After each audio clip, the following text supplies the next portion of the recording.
The hero of lockdown and an inspiration to the nation, Captain Sir Tom Moore, has died. He raised nearly £33 million for the NHS with his walks around his garden, capturing the hearts and imagination of the public and earning him a knighthood from the Queen. Tonight, as Downing Street lowered its flag, tributes poured in to a man who inspired young and old alike. He was the greatest person. He showed the young generation, although we are old, we still can help other people and try your best until your last breath. We all love Captain Tom, don't in this family. Captain Sir Tom died after suffering from pneumonia and COVID-19, with his family at his hospital bedside. Tonight we'll reflect on the life of a man whose impact on this country with his quiet determination is hard to overstate. Also on the programme tonight. The virus mutates again, so how do we stop this one? Emily on the new variants found in Bristol and Liverpool. But great news on the Oxford vaccine, on its rate of protection and, vitally, how it stops the spread. They've tried to poison, decry and run him out of Russia. Now they've jailed him again. But how will the authorities suppress the anti-Putin movement ignited by Alexei Navalny? And why going downhill isn't always bad. The upsides of the coldest January in a decade. It's just nice to be off screen, to be honest. Yeah. It's kind of difficult and everyone's always online, so it's nice to spend time together during the day for once.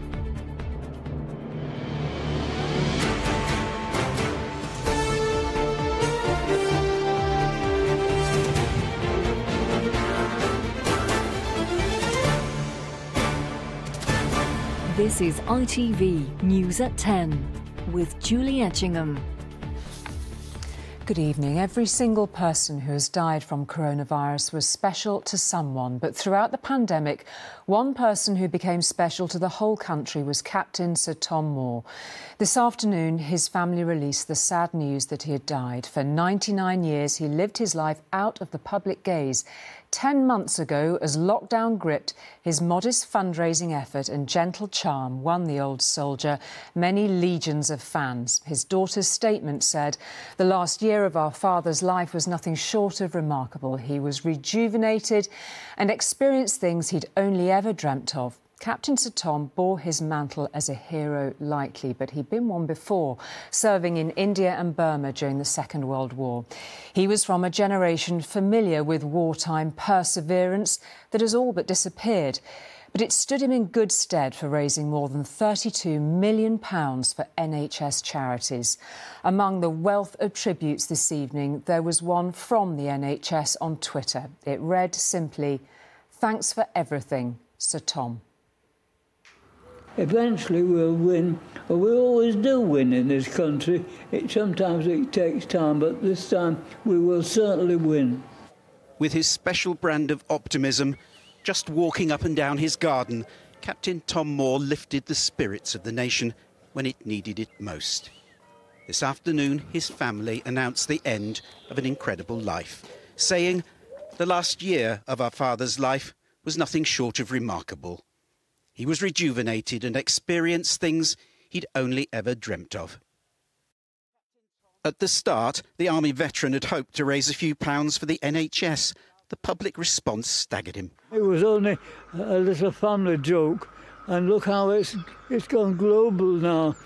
I mean, it's unbelievable that people are so kind throughout the world as to contribute. He's done it. You'll never walk alone. From Captain Tom Moore, Michael. There was even a #1 record in collaboration with Michael Ball and the NHS Voices of Care Choir.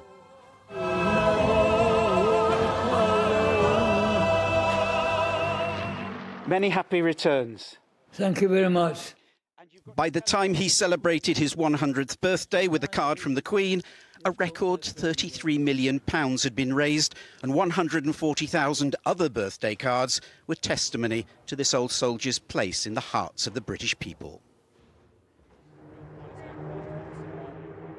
In the skies above his Bedfordshire home, a World War II flypast marked that special day, while Captain Tom and his family set up a foundation of charitable causes that would be his legacy.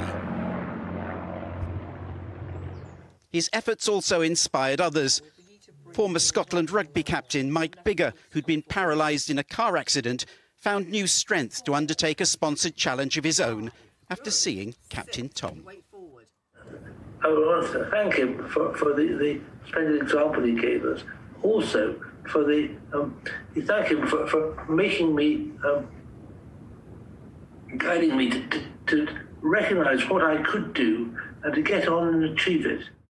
As a young man, Tom Moore had already served his country in Burma and India during the Second World War. Tough times, he recalled. It was hot. It was sweaty. It was unpleasant. His military career ended with the rank of captain. But last summer, his fundraising was recognised with a knighthood.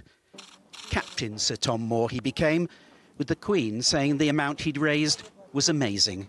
It was an amazing amount of money. Today, she offered her condolences to his family, while the Union flags over Downing Street are flying at half-mast in his honour. He united us all. He cheered us all up, and he embodied the triumph of the human spirit. There is a sad irony that a man who did so much for the country through the pandemic should himself fall victim to it. He will be remembered with affection by those he supported and inspired. In a dark time, Captain Tom was truly a shining light.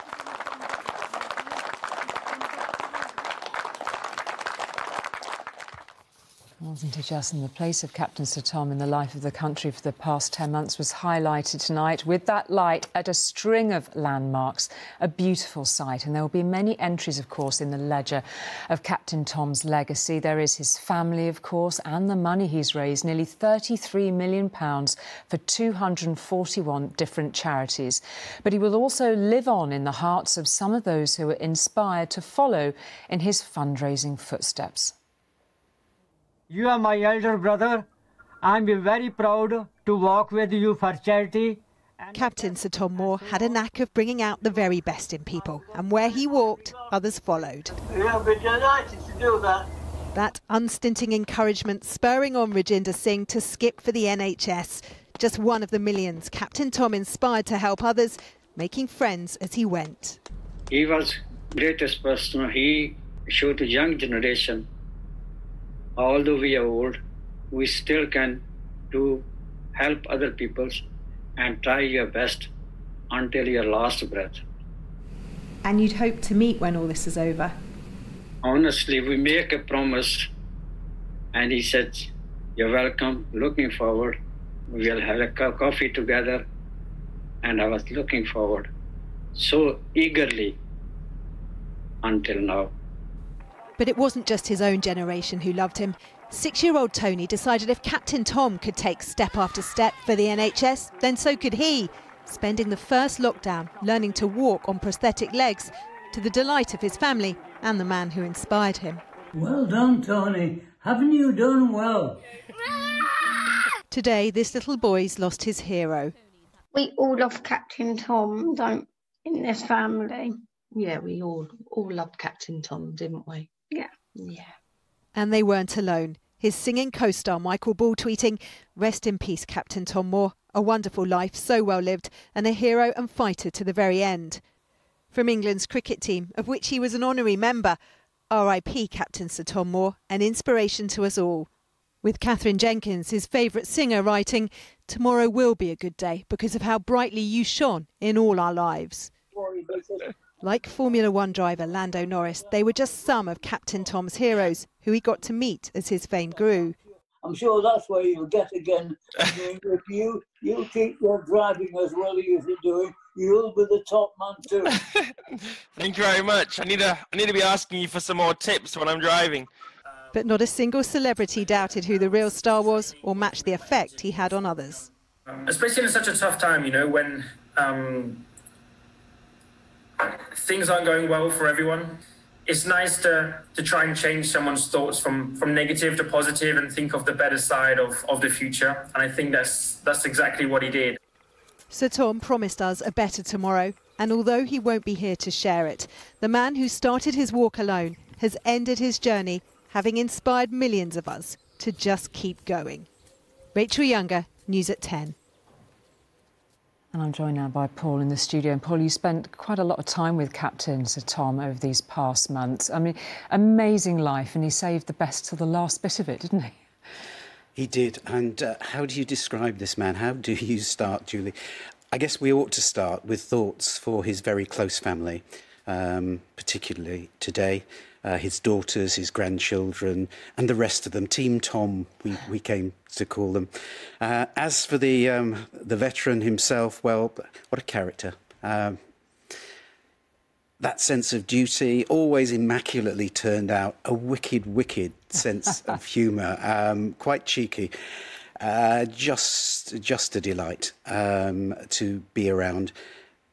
After each, and as you say, I was lucky enough to have several occasions that I spent time with him, and after each of them, you drive away from these carefully arranged, socially distanced chats, completely uplifted, and for all of us in our business and everybody across the country. This pandemic has made life very, very difficult. There are so many things that we will always remember, and most of the things have been very bad or have been very sad. Captain Tom, Captain Sir Tom, as I should call him, he is, as I said in that report, he's just the brightest light. And I have to say, it was such a pleasure and a privilege to share a little bit of that journey with him. OK, Paul, it's lovely to hear you talk about him with such affection too. Thank you very much indeed for that. And we'll be ending News at 10 with a tribute to Captain Sir Tom. And later, after the news, there'll be another chance to see him being interviewed on Piers Morgan Life Stories. But now it's time to look at some of today's other stories. As house-to-house testing began today to try to stop the spread of the South Africa version of the virus, scientists have warned that there are another 2 new mutations. Both are similar to the more infectious South African and Brazilian strains. 11 cases of one have been detected in Bristol. 32 cases of the other have been detected in Liverpool. But there was some good news about the Oxford vaccine. It has been found to offer protection to 3/4 of people up to 12 weeks after the first dose, and it may reduce transmission to those who've had it by 2/3. It's early morning in Woking and the foot soldiers are out on the streets. Here doing the COVID surge testing. Have you seen that on the news? Yeah. Great, so we're dropping off tests to everybody in the area that's happy to participate. Okay, yeah. Volunteers are helping to track down the South African variant of the virus by giving thousands of residents tests and telling them to stay at home. What we'll do is I'll leave these here for you. Okay. You can pick them up. All the instructions are in there. It's been a full year now, and everybody's getting, even myself, everybody's getting like fed up. Some people probably think, oh, why do I need to bother? I'm not going to catch it, but nobody knows. Surge testing like this will only help contain the new variant if residents take part. In Ealing, they weren't even waiting for the test to come to them. Dozens queued at mobile swabbing units. The mass testing was ordered in 8 areas of England, including parts of London, Walsall and Southport. But scientists are now also concerned about a mutation in the UK variant. 11 cases have been found in Bristol and in Liverpool. A mutation of the original virus detected in 32 cases has also sparked local testing. Both changes to the virus are similar to the South African variant. The problem is, once a virus gets into a community, it is extremely difficult to contain it. Viruses don't respect postcodes. For instance, here in Woking, anyone who lives on this side of the road will be tested, but residents on that side of the road won't be. And there's a very large supermarket just there, which presumably everybody in this area uses. Which is why the government's message is so strong. In all these areas, it is imperative that people must stay at home and only leave home where it is absolutely essential. The action that we're putting into place is action to make sure that we stop further spread and further spread in the community. Whilst we don't yet know for sure how effective the vaccines are against the new variants, There is further good news about the Oxford jab tonight. Research shows just one dose offers 76% protection for up to 12 weeks and even more after the second jab. Crucially, it may also reduce the spread of the virus. 2/3 of the vaccine recipients didn't transmit the virus, so that is really helpful, particularly where we have a situation in the country at the moment where transmission, particularly of new variants, is incredibly important, and therefore actually the vaccine preventing transmission is very good news indeed. As we race to keep one step ahead of the virus, we won't know quite how widespread the new variants are until the end of the week. Only then can we start to understand the true scale of the problem. Emily Morgan, News at 10. So just how concerned should we be about the new strains of the virus? Well, important steps have been taken at a lab in Cambridge University. It's there that they've analysed the new UK virus that Emily's been reporting on, and we were allowed in there today to see that important work. Just how much of a problem could a mutated form of COVID-19 be? Well, the ingredients you need to answer that are stored in this freezer. It contains samples of serum, a portion of the blood taken from people either vaccinated against COVID or those previously infected with it. And in this lab, they're testing the precious antibodies it contains to see whether they can still neutralise new variant viruses. What I'm attempting to do is test these against a panel of viruses to see if these antibodies that are listed by these patients who have recovered from natural infection can inhibit infection by any of these variants. They all have mutations in the same part of the COVID-19 virus, the crucial spike protein. The UK variant that first emerged in Kent has one mutation known as N501Y. This is thought to have helped make it more transmissible. Now scientists have discovered rare cases of a further mutation in the Kent variant known as E484K. That is also found in the South African variant we're so concerned about, although it has another mutation, K417N, which likely makes it even better at avoiding antibodies. So to address the question of how concerned we should be, scientists in this lab have created a synthetic version of the UK variant, including this worrying new mutation. And the results that they've got so far are concerning. Antibodies from vaccinated people were 10 times weaker at blocking infection. Fortunately, that's not thought to be enough to prevent vaccines working. Well, I think we should take it very seriously, but we should not change plans to extend vaccine coverage to as many people as possible. We should do it as quickly as possible, and we must maintain social distancing and limit transmission because the numbers of infections are still far too high. In short, this mutation alone isn't going to be a huge problem, but it indicates the worrying direction in which COVID-19 is likely to evolve. It's going through the same steps. It's done. It's taken these steps in Manaus. It's taken these steps in South Africa. It's taken one of those steps here, and is now we've seen it take the other step. It has taken the other step, and I think that will happen all over the world. I don't think this is a British problem. Fortunately, because of lockdown, neither the South Africa variant nor the mutated UK strain is spreading very fast here. A chance for us to try and get ahead of the virus's evolution. Tom Clark, News at 10, Cambridge.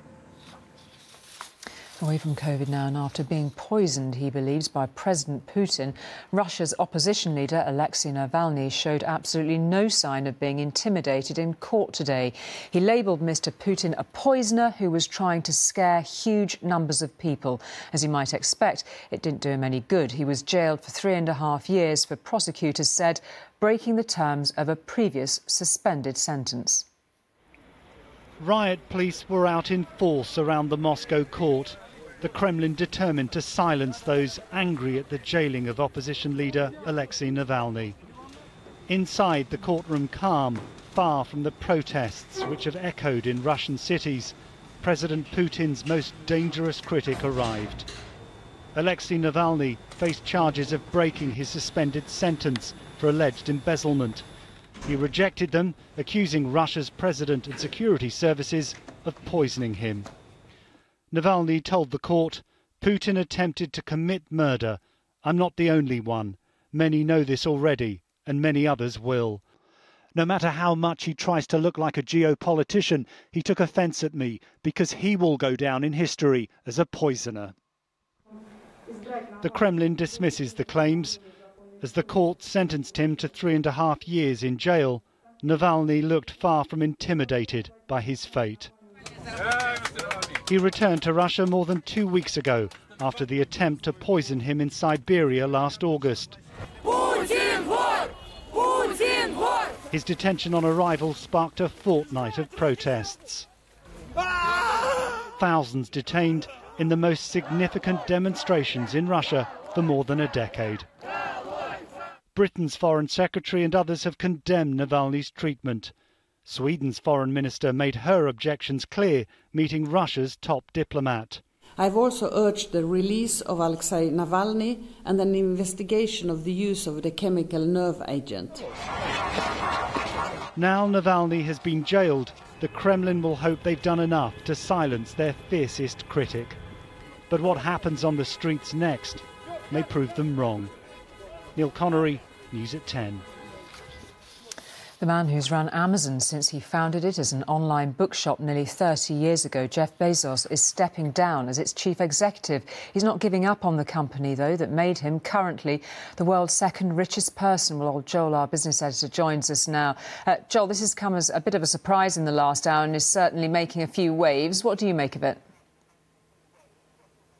Well, it is surprising. Look, he's 57 years old. He is, as you say, one of the wealthiest men on the planet with an estimated personal fortune of £200 billion. I suppose, why wouldn't you move on? He says he wants to have the time and the energy to focus on other ventures. He founded Amazon in 1994. He's been the chief executive ever since. Amazon, of course, has been the most extraordinary success, the most successful retailer on the planet, bar none.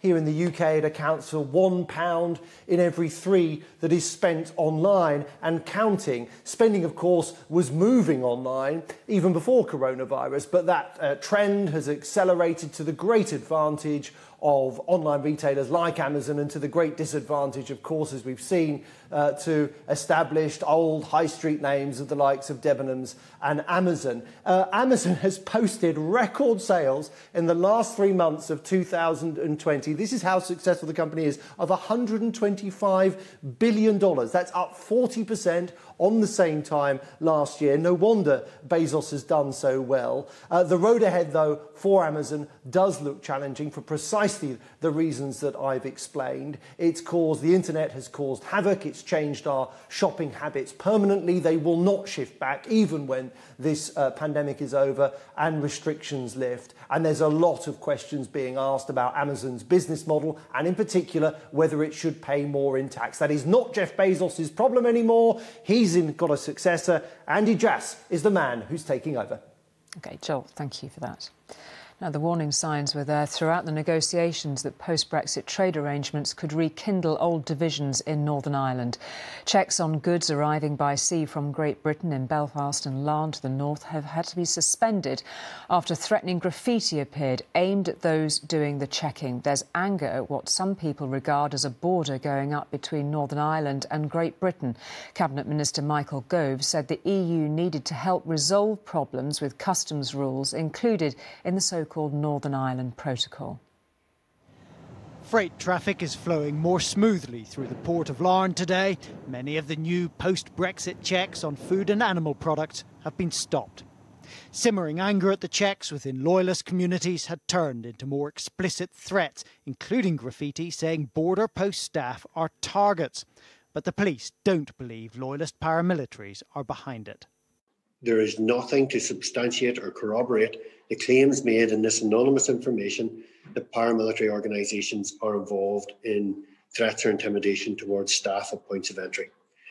We are concerned about the general tensions within the community. The threats are being taken seriously by the local Department of Agriculture, councils and unions. Now, as individuals, anybody who feels that they're under a death threat, that they'll be attacked coming to or going from their work, obviously takes that very seriously. What have people said to you about how they feel about the situation they're in? Well, I think they're very scared. They are scared and they're genuinely concerned for their own safety. The new checks between Great Britain and Northern Ireland were imposed by the Northern Ireland Protocol of of the Brexit deal. And they've stopped some businesses sending goods to Northern Ireland. 3 weeks ago, the Prime Minister said this. Yes, of course, there are teething problems. But today, the tune changed. There are a number of issues which I would not describe as teething problems. They are significant issues which bear on the lives of people in Northern Ireland, which do need to be resolved. We do need to make sure that grace periods are extended. We do need to make sure that supermarkets and other traders can continue, as they are at the moment, to be able to supply consumers with the goods that they need. The pro-Brexit DUP are campaigning against the protocol and will meet the Prime Minister tomorrow. We need to see action, and we're looking for that action from the Prime Minister in terms of dealing with the protocol, because there's no doubt that it is causing hurt, it is causing damage to trade between Great Britain and Northern Ireland. The protocols are unlikely to be torn up yet, but last week's poorly judged EU threat to override it could just make it harder for them to demand more onerous checks in those areas which remain outstanding. Carl Dinnan, News at 10, Westminster. Last month was the coldest January for 10 years, and after overnight snow in the north of England, February hasn't got off to a great start either. Because of travel restrictions, not so many people are on the roads, but that didn't stop them getting blocked, and many people stuck in the traffic missed vaccination appointments. There may be fewer cars on the roads at the moment. Right, I'll push you again, OK? But for those whose journey was essential, it was a pretty miserable morning in Yorkshire. Heavy snow overnight, and this jackknife lorry closed the M62 motorway, leaving some drivers stuck for hours. And there were similar problems further north, as those trying to cross the Pennines were confronted with up to 6 inches of snow. Stopped, took a 15-minute break and I went to set off. I got a little way and then just wouldn't go any further. There were some who really wanted to get out today, but not for the first time. Vaccination appointments were disrupted by the weather. The Yorkshire Showground Centre reopened this afternoon after cancelling and rescheduling all its appointments this morning. There's no reason why we shouldn't hit the target for mid-February, despite these slight snow interruptions. And that interruption will be short-lived. The snow is now turning to rain here as temperatures begin to rise, but that has created the next weather warning for heavy rain tonight and into tomorrow, which combined with melting snow could lead to some flooding over the coming days. But while it lasted, the snow was light relief for many, despite police warning that going sledging could breach COVID rules. It's just nice to be off screens, to be honest. Yeah. It's kind of difficult when everyone's always online, so it's nice to spend time together during the day for once. Coming a month into this lockdown, it was either a day of disruption or a day of distraction, depending on how you spent it. Ben Chapman, News at 10, Leeds. Now, the death of Captain Sir Tom Moore, which led our programme, of course, tonight, features on many of tomorrow's front pages. The Sun calls him simply Captain Marvel and says Britain is united in mourning. A picture of Captain Tom dominates the front page of The Telegraph too, which describes him as the very best of us. And The Guardian pays tribute to Captain Tom with the words of the Archbishop of Canterbury, Justin Welby, where he walked, the nation followed. And so it is with memories of Captain Sir Tom that we end tonight. The last year of his life was, as his daughters said, nothing short of remarkable. Fundraiser, knight, and yes, chart-topping recording artist with his contribution to the charity single, You'll Never Walk Alone. From all of us on News at 10. Good night. At the end of the storm was a golden sky and sweet silver song of the lark.